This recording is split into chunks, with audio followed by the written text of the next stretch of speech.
Hey, welcome back, everybody. Another Saturday morning roundtable. We're coming to you from Florida, SoCal, in Thailand. Got Farbod, Scott, and myself on board here to talk some Rams football. So, Scott, you got back from your big trip. You got your body all wired back into Thailand time yet?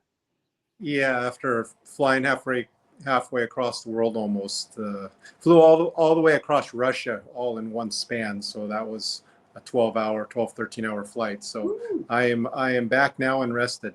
Thank you. Nice. And Farbod, what's going on? Your Hurricanes have the week off, is that right? Sounds about right, Mark. Yeah, we got Louisville next week. Honestly, the rest, it's the beauty of the ACC, you know? No teams really scamming right now, except maybe like a Virginia Tech. I think I saw we were playing them, and they always play us tough, so that could go down to the wire. Okay. We have some things we're going to get through. We'll spend most of the time talking about this Rams-Ravens game. So let's get into it. It's our Saturday morning roundtable. Every Saturday we get together to talk football. And, I'd like to check in on different divisions on occasion. It seemed like a timely time to talk about the NFC East, some strange things going on. And I kind of like what's going on there. Am I the only one that I'm kind of feeling it for the New York Giants, and I didn't think I'd be saying that for a couple of years. Scattaboo and Jackson Dart. Do you think are the Giants, are they suddenly relevant right now? How do you feel about them, Farbod? Well, I'll say this, Mark. Jackson Dart, he was my favorite quarterback coming out last year. Maybe even over Cam Ward, just barely. Just this guy, Jackson Dart, he just has such a moxie to him. He's got that it factor you want in your quarterback and your leader of your team. And I just love the command he has. I mean, this guy's a rookie. And look at the confidence he does. Look at the plays he makes. If the play breaks down, he doesn't panic and fold. Even veterans, I'm going to throw out Jared Goff. Pressure him, good luck to him. Pressure Jackson Dart, guy will scramble around and make a play. We saw it happen. And then the scat man, right here, you got a picture of him. Mm-hmm. Oh, I love this guy, man. I almost wanted the Rams to draft him, even though we didn't need a running back, only because I love that song, the Scat Man song, and I was just going to play it every time he made a big play. But that guy, I'm just curious, how long is the Scat Man going to last in the league? Because, there was another running back of the name of Peyton Hillis, we all recall, who had a very similar running style, and that's not easy to do. Maybe when you're in your early 20s, you can get away with it. But let's see in 2-3 years if he's still able to do that kind of play. And we'll see. But I'm very excited about him. It's great. And it was great seeing the Eagles lose on top of everything. Right. And Scattaboo, I remember coming out in the draft, he was talking about moxie. He said he's the best running back in the country. You better draft me, basically. Yeah. And I don't know if he's the best running back in the certainly not in the NFL, and nowhere near it. But I think he's quite the weapon inside the 10-yard line, right? But the most pleasant thing about it was to see the Eagles stumble. I'm sorry. I apologize to Eagle fans. No, I don't apologize to Eagle fans. I think the Eagles might be the most hated team in the NFL suddenly. Scott, how do you feel about this division? Is it still the Eagles division? Is it just, every team goes through a little bit of a rut? Is that what's happening with the Eagles right now? Say, I think when it gets near the end of the year, I think the Eagles will probably be playing better, just like the Rams always seem to rise and play their best football at the right time at the end of the season. Giants, they're looking good. They're winning. They beat the Eagles, but I don't know how well their offensive line is going to hold up. On paper, they're still one of the worst on paper. And if they can do this for another 10 to 12 games, more power to them, but I don't see it happening. Yeah, and we've kind of forgotten about the Commanders because, the Eagles flailing and the Giants surging. Maybe surging is too strong a word. They're 2-4. But and then the Commanders, a lot of people were picking them to certainly be a playoff team, and Jaden Daniels has been banged up. And then the Cowboys, they're doing better than I thought they would as well. I still, in my little thing I do, I cross teams off the list. Their season's over, kiss it goodbye, and I already had the Cowboys and Giants on that list. So we'll see if that holds up. So yeah, the NFC East suddenly becoming a little interesting, if nothing else. Now I wanted to talk about the Dodgers, and turns out Scott and Farbod, I think you both kind of pull for them, but you're not really necessarily Dodger fans. But let's just take this opportunity to talk about what a great sports week it's been. With the last night's game, I stayed up till the end watching. I never thought I'd sit up and watch a Mariners Tigers game, but there I was at like Mhm. 10:30, 11 o'clock, whatever time it was, and that was a fun game. Um, pretty good sports weekend. It looks like we're gonna have a really good, so finally some interesting college football games this week too, right, Scott? Yeah, haven't followed the schedule. I know that I think the big one that some of my friends here are following is Oklahoma versus Texas. That's going to be a big rivalry game. Comes on in a couple hours. Yeah, and it's I don't know, the were the Dodgers, how happy were we? Were we extra elated that the Dodgers took care of the Phillies because they're in the same town as the Eagles? You feeling it? You feeling that way for both? Man, anytime a Philadelphia team loses, I'm stoked. I mean, even people aren't paying enough attention to what the two-time reigning champion Florida Panthers did, to the Flyers. So that's another Philly team that lost. So it's beautiful to see. I can't get enough of it, honestly. My only comment on, and I have some bullets that we won't really get into it, but Otani I think is still struggling. Clayton Kershaw, they just need to keep him in the bullpen. If he's going to be a spot starter somewhere, I don't think they can even use him like that, or maybe as a long reliever in a game that's pretty much over. But I don't know. Did you guys see the walk off that the at the end of the game, the Dodgers? Well, Yeah.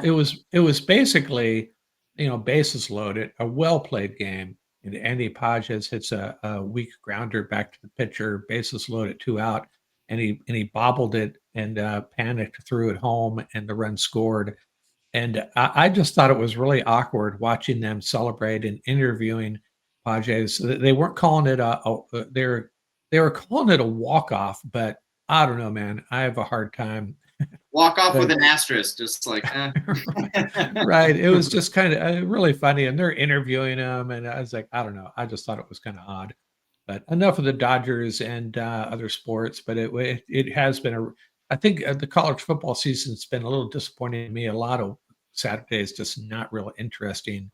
But between Oregon's game at home, I always forget, is it Indiana or Illinois, whoever they're playing, and then some other really good games on the schedule too. And then the Cubs tonight, trying to. I'm pulling for the Cubs to get past the Brewers at Wrigley Field, Dodger Stadium, in the National League Championship circuit. That would be great. So Mhm. enough of that. Let's move on to the injury report. And a Dodger fan, I'm sorry, Ram fans, we maybe we're in the mood of discounting injury reports, but hey, it didn't seem to matter much with the 49ers, this is a significant list of Ravens that are out: quarterback Lamar Jackson, cornerback Chidobe Awuzie, linebacker Roquan Smith. Those are the three big ones.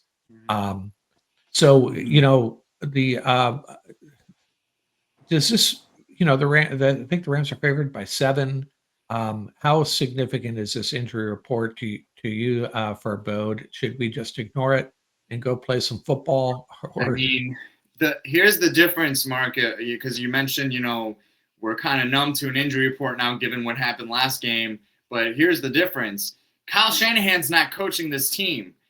As long as Kyle Shanahan is coaching, that's really who all us as Rams fans have to care about, because that guy just is scheming McVay to death. Like, he's not here today or this game.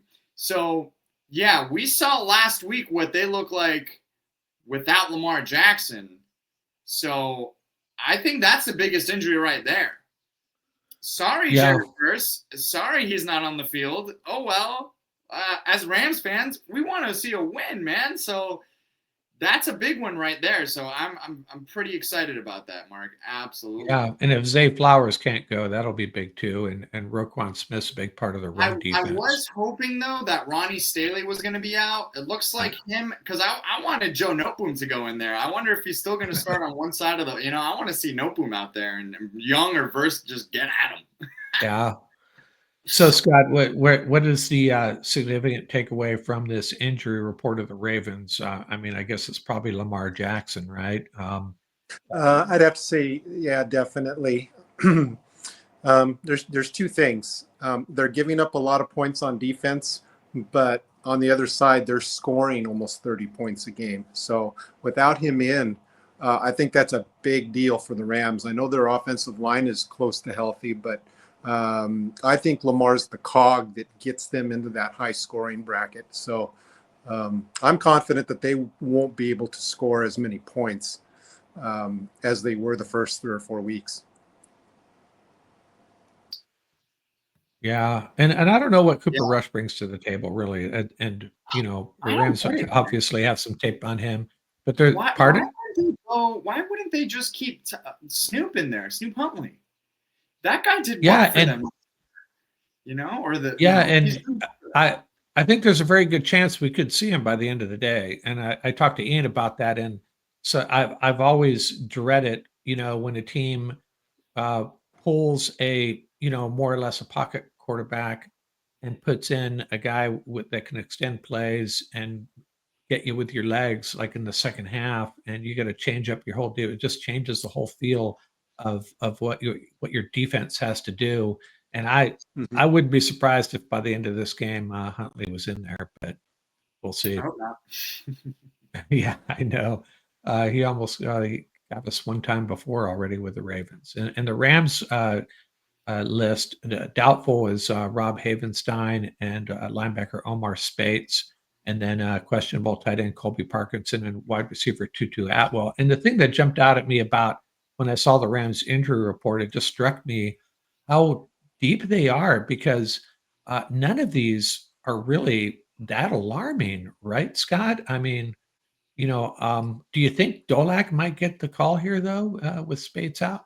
If Spates can't go? I'm hoping. I think he's hopefully outplayed Troy Reeder to get that spot. Yeah, so I have my fingers crossed that Dolak will be in there. Yeah, I mean, if you look at it, Havenstein, Warren McClendon, I think he's he's a viable backup. You got Reeder and Dolak backing up Spates. And again, I know Reeder's probably the most hated Ram player. If that's a hate, it's probably a strong word, but not a lot of Ram fans eager to see him in the game. And then Parkinson, just means Terrence Ferguson's going to get some more snaps, and Tutu just gives way to Jordan Whittington, and maybe kind of Tay Mumfield get some calls, get some targets. Farbod, which of these injuries concerns you the most? I think I can take a pretty big guess, but how you feeling about this?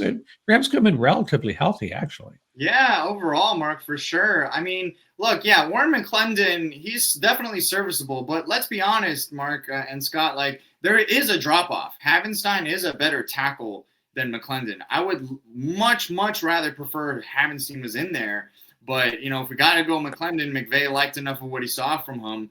And I'm also very excited that Avila finally is going to be back over at left guard. So that's that should make. Oh, did they make that call? I wasn't aware of that. Yeah, McVay said yesterday he's seen enough from Steve, and he's going to be reinserted back there. And he thanked pretty much Dedich and was grateful that he has a guy. He actually said Dedich can play all three positions. So I didn't realize Dedich could play center, but good to know. So yeah, no more Dedich right now. Back to Avila, the greater. And so an important factor here is the Ravens do not get after the quarterback very well. So that's another reason why I'm not overly concerned about McClendon getting the start on the right side there. So we'll see how that plays out. So let's talk about this game a little bit. Let me just set the stage for you. On the offense, we'll talk about the Rams offense first.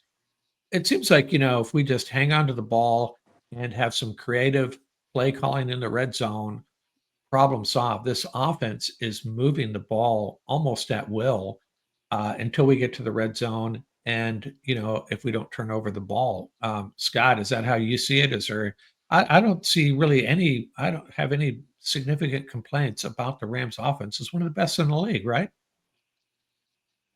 Yeah, I think this is the game where they have the opportunity to really see the passing game hit 100% efficiency. That's why I picked Devontae Adams as maybe the player to watch. I think this might be the game where we finally get to see Adams and Stafford really connect and have like a 10 catch, 100-yard game with a touchdown or two. I'm basing that on, looking at the Ravens cornerbacks, their coverage, the percentage that they give up is pretty average to below average. Their average cornerback is giving up 70 to 75% completion percentage. It's not horrible, but it's below league average. And with Wouzier being out, they're going to be challenged. I think that's the right game for Stafford and Adams to really connect. And I think any play on the outside is probably going to be an advantage to the Rams, because one of the other items about the Ravens cornerbacks is they don't tackle well. I was checking missed tackle percentage, and some of the players are between 14 to 20% missed tackle. That's pretty high. In comparison, the Rams are like there's only one cornerback over 10% that's missed tackles.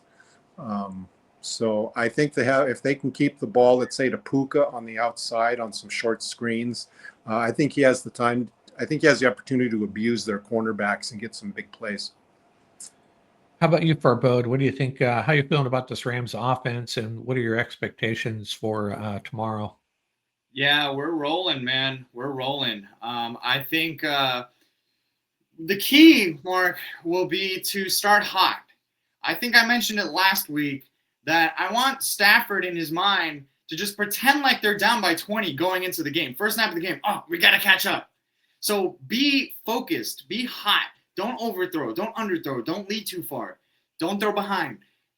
Be focused, because for some reason it takes him being in that situation, especially to start just being on fire.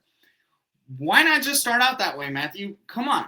So I am expecting a nice offensive showing, just like what Scott was saying. Absolutely, this is a defense prime for the taking, and we're capable, and we may exactly see the full potential of this game. If Tutu doesn't play, maybe not so much, because let's be honest, he is really the only player on our team that has that immense speed capability that can just easily take a top off a defense. So maybe not so much in that respect, but, between Devontae Adams, Puka even, they have enough speed to still do something like that. So I'm really excited to see. I think that game last week just has put such a bad taste in this team's mouth that they are just going to come out swinging, and McVay's just going to go into his bag, and he's not going to call any stale, boring plays. It's going to be an exciting game to watch as Rams fans, especially. So, it can't come soon enough. Let's go. Is it tomorrow at 1 p.m. Eastern already? Please? Yeah, I'm interested to see how the weather impacts this offense. Yeah. And, I'm not a big believer in, it's going to impact one team more than the other. I don't think that's the case. I think both teams will be affected by the weather to some degree. It's just a matter of how much. The ball will be a little more slippery. Sorry, Kyron. But, the Rams have players like Terrence Ferguson, coming out of Oregon. He's probably played in a lot of rain, so maybe it's a good day for him to get going. Mm-hmm. But hey, Ram fans, wanted to remind you we have teamed up with MyBookie. First-time users, jump on their site, mybookie.website/joinwithramsup. That promo code RAMSUP, you get up to $500 in bets fully covered first time out. Now, this is a great week to jump in a little bit, maybe. Now, be smart about it. Don't get in over your head, but a lot of high point spreads, a lot of underdogs that are pretty tantalizing, and maybe that's a warning sign. Maybe you go the favorite. I don't know. Don't take my advice, but a lot of underdogs getting some points are worth taking a look at, including the Bengals and 14 points, and they've been getting shellacked, but still, they have a lot of pride at stake to come back and put on a good performance against the Packers. Joe Flacco, suddenly a Bengal, but my bookie, quite the deal. Check it out. Thank you for him to get going. Mhm. But I'm trying to dissect the weather on AccuWeather, and it sounds like it's like a tropical storms, thunderstorms rolling through. It's not going to. I don't think it's going to be a constant deluge. It's just going to be hard rain here and there. But I'm no weatherman. That's what it sounds like. So we'll see. But the Rams have the horses to get it done in the running game, regardless of the weather. And so do the Ravens. We haven't talked about Derrick Henry. Well, let's talk about Derrick Henry right now. Let's talk about the Rams defense against the Ravens offense. Farbod, do you see if Cooper Rush is the quarterback and Zay Flowers, let's say Zay Flowers can go, and Derrick Henry, is he the focus of this defense? Does he have to be the Has to be. focus? Has to be. Of course. He's their best player on the field. It's just like kind of last week with McCaffrey. Henry can absolutely take one to the house. He's not as fast as McCaffrey. He's not as explosive, but he's certainly explosive enough. He's hard enough to bring down. It's just it's a tough game to lose our starting inside linebacker because this is a game where we probably need him the most, but hopefully, a Sean Dolak, wink, wink, can be the one to wrap him up along with Landman. Let's see that happen. So. Yeah, but I'm still concerned about our cornerback play, the strategy, the tactics we're using. Yeah. Zay Flowers, if Zay Flowers goes, Cooper Rush is going to be looking his way a lot, and we just can't play off Zay Flowers like we did against the 49ers. So hopefully we learned a lesson there. But Chris Shula, I don't know, man. I think he has his moments as a defensive coordinator, but I think he got out coached against the 49ers. Scott, what do you see as the main focus? Maybe it's an obvious answer. I think 99 out of 100 Ram fans would probably say stop Derrick Henry in this game. Or is that how you feel? Yeah, I would say so. I think the advantage the Rams have is they have improved in their run defense. I think right now they're the only defense that hasn't given up a run of over 20 yards. So that has me feeling a bit confident going into the game that they should hopefully contain Henry and hopefully put more on the shoulders of their backup quarterback and let that pass rush put him in some uncomfortable positions, hopefully get some good pressures, get a couple of turnovers. Yeah, it's and Henry has had some fumbling issues too, right? I believe he has. Yeah. So we have to talk about special teams, and it's just about I don't think I'm going to put a lot of blame on Joshua Carty. It's just really the blocking up front. I mean, Carty is not a tier 1 kicker. He's probably not a tier 2 kicker, but if we block for him and we you just do a better job blocking up front on field goals, I think we'd be okay with Joshua Carty. Scott, have you had a chance to look at those blocks? How do you feel? What's going on there? It's just really disappointing. I haven't had an opportunity to dissect it. I first thought in the first game it was just a matter of inexperience putting that who was it, Limmer at the left guard position, left of the center. At first I thought it was a problem with him, but then the next game it was a different player, correct? From what I recall. Yeah, I think you're right. Yeah. And it was the same situation. But I want to say that, wasn't it the Eagles? I can't believe if anybody had ever brought it up in any conversation where there was a possible rules violation for the way they lined up. Right. They put 2 people over that left guard, which I want to say was very questionable. Because if you remember the center, he's high stepped up and there was nobody in front of him. There was nobody from the block because they all went around. Right. So I don't know. I think it's going to be corrected, hopefully by this week or next week. I'm not too overly concerned about it. As long as the offense is moving the ball up and down the field, I think we're going to outscore 85% of our opponents. So, Yeah, and I know that the image you're talking about was Alex Ward, our long snapper, standing there with no one to mhm. block, and people were kind of ridiculing him, and I think that was incorrect, an incorrect Mhm. evaluation of what happened there. Like you're pointing out, he just didn't have anybody to block. They loaded up the other side. So for Bode, overall, if it weren't for three kicks gone awry and Cardi's one short kick against the 49ers, which kind of dug us in a hole, our return game's been okay. It's just really about blocking up front on field goals, right? Right, right. And actually, I don't know if you guys caught this, but Nate Atkins, the new beat reporter for the Rams on The Athletic, recently wrote an article about our special teams woes and woes. And he got a quote at a Cardi, actually, because there were rumors from Pat McAfee that because of his kickoff style, it's affecting his field goal kicks, right?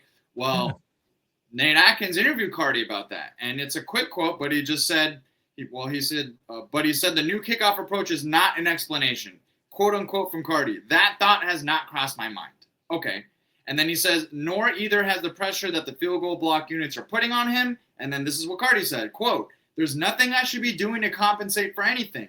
I should just be going out and trying to hit my ball. Yeah.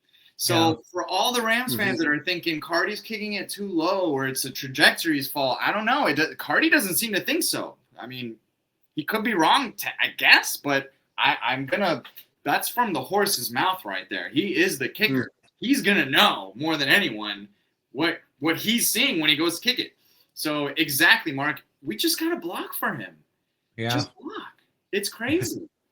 At least we're not the only ones, but it seems to be us the most, which is an issue. Yeah, the bottom line is, we're getting through this issue now. It's the best time to get through it. You would hope that it wouldn't happen at all, but better now than in week 17 or 18 heading into the playoffs, because I think this team is headed to the playoffs. Sure. And, I just got to say, yeah, I know the Ram fans are really disappointed and distraught about what happened that Thursday night game. But, if you told me the Rams were heading to Baltimore with a 3-2 record, I'd take that. And if you told me they came out of Baltimore 4-2, I'd take that. And then you go to London and beat the Jags, which could end up being a really fun game, very competitive. The Rams are right where they need to be. They just need to get on a little bit of a roll here. And this game, I think, is especially important because of what happened to bounce back. It's that bounce back, a measure of how well this team bounces back from a really bad situation. So we'll see what happens. I have a really good feeling about this game. I picked them to win. We'll talk about predictions at the end here. Ian, he went the cup is half empty approach, not feeling it for our Rams this weekend. And we'll get your guys' predictions at the end here. So I asked you guys to tell me who is a player that you think we should be watching in this game. And Scott, you wanted to talk about Devontae Adams. You already mentioned it earlier. Yeah, I'll just reiterate that, as good as Matthew Stafford has been playing, he's almost, I think, in the top of the league, the way he's performing. But there still isn't that real big connection between him and Adams yet. It's still mostly between him and Puka. And I think this could be the game that I think they start to even things out. Adams might get hopefully as many or more targets. And against that secondary, I think this could be the game that he should be able to break out and have a good 10 reception game. Yeah, he's kind of gotten. I would say it's a slow start, but it's he's had his moments, and he's 3 TDs, so he's certainly. I think he's been a great add. But you're right.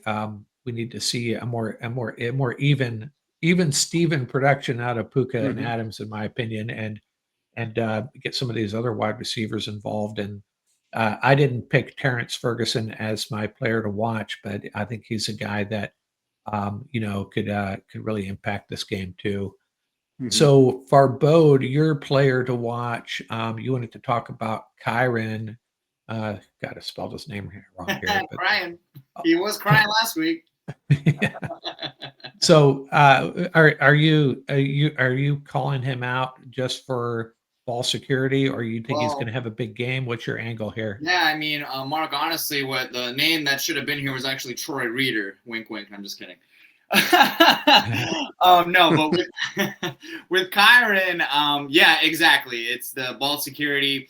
I mean, he was quoted after the game too about his thoughts on getting stuffed on the 1 yard line there, and he goes, that play shouldn't even have mattered if I didn't fumble at the goal line. We would have won this game. He just kept putting the loss on him.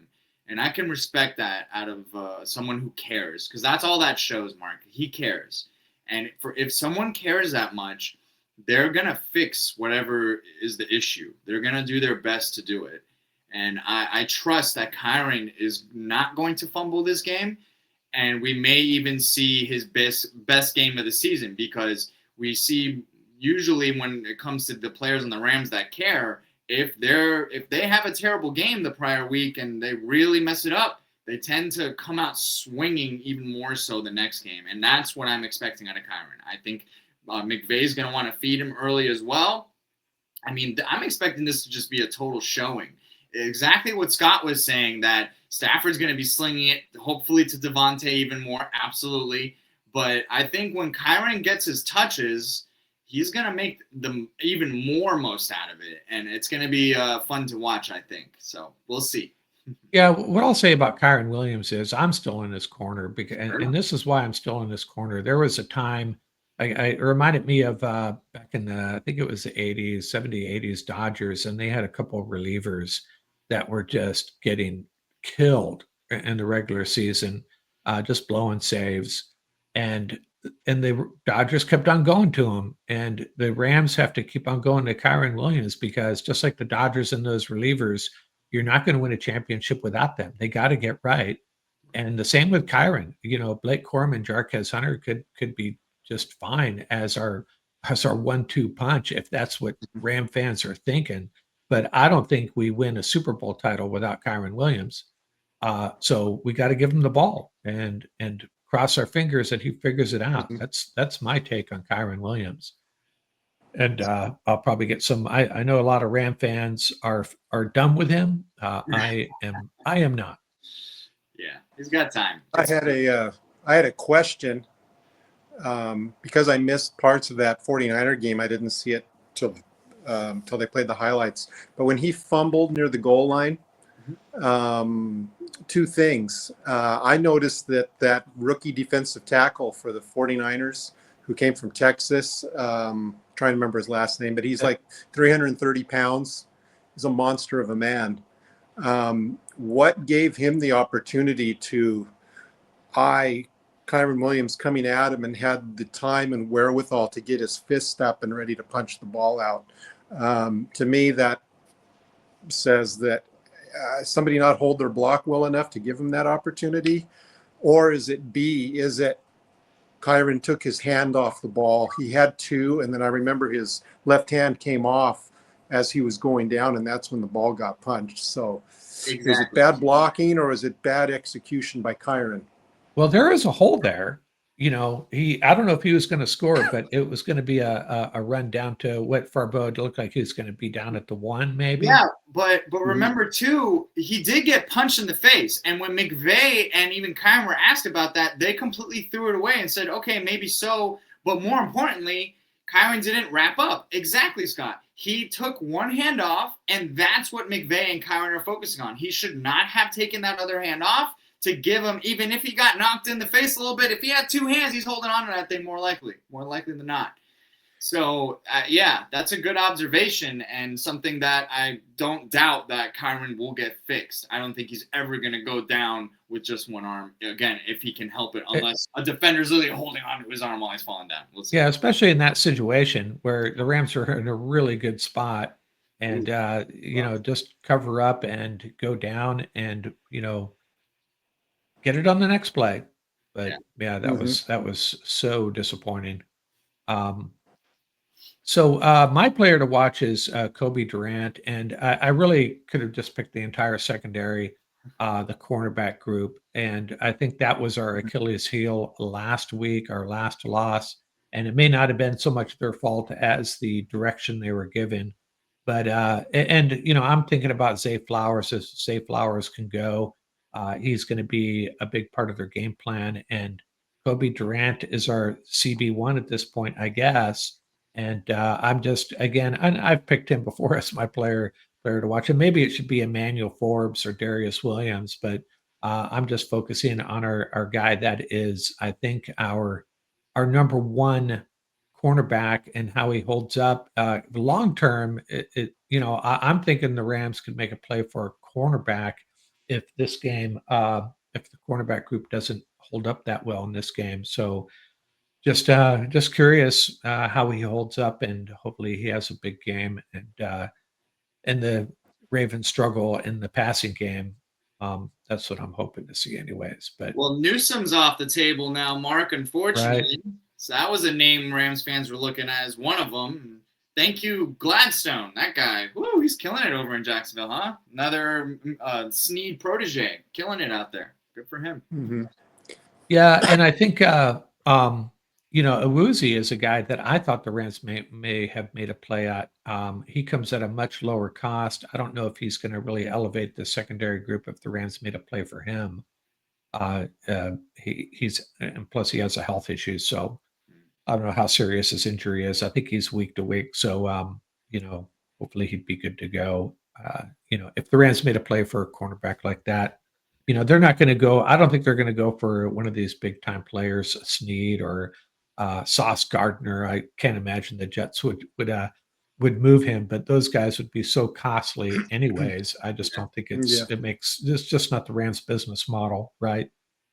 They would find a guy that's just going to come in and maybe be that CB2 or just a serviceable, decent cornerback with some experience. That would be my expectation. Well, we did it with Ramsey. We did it with Jalen Ramsey, but none of these guys are to Jalen Ramsey's level back then in his prime. And I don't want to give up multiple first rounders for a corner right now. Ideally, if we can help it. No. So. Well, yeah, if you're taking a cornerback, this is what I think how it could play out. And I'm not a big contracts guy, but if you're taking on a really big contract, you don't have to give up as much typically. It's true. So that maybe that would be the play. Okay, prediction times. I already shared mine with Ian on the Wednesday night Keys to Victory segment. I had the Rams winning 31-20. You got a prediction for us, Scott? I'm going Rams 34, Ravens 16. Okay, similar to mine. I think the Rams offense basically takes care of business and the defense plays just good enough. How about you, Farbod?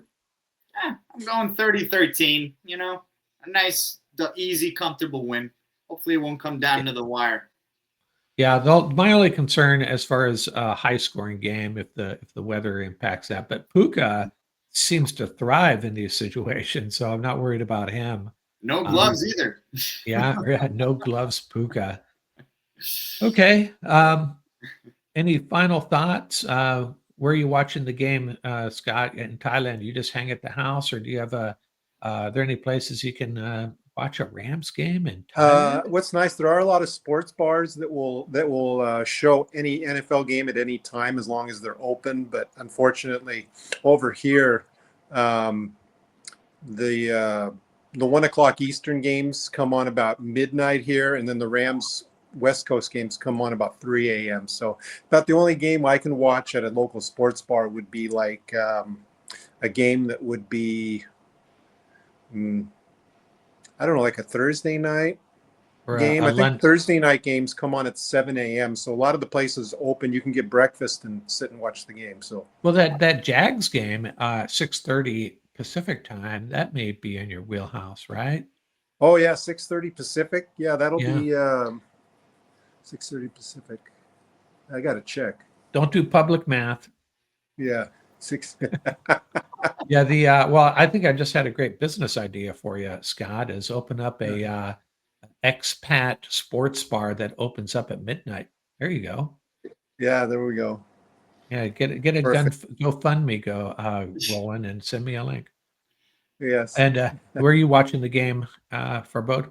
I'm at my house, man. I got my usual setup. Got my big screen TV. Gonna stand up in front of the TV with a rotating beer in my hand and my Rams koozie that I got from the stadium. So that's Yeah, and it's getting close to baby time, right? yes, sir. Yes, Yeah. sir. Next month, and yeah, gonna have a little one watching the games too. I'm gonna start them off real early.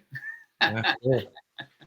Okay, guys, I think we're all pretty convinced the Rams are going to come away with a win, and hopefully that's the case. And we'll talk next week, hopefully about the 4-2 Rams. And another thing, this whole NFC West, besides the Rams, could take a L this week. They're all on the road, and they're all underdogs, so it could be a really good week for the Rams. Hopefully. Oh, yes.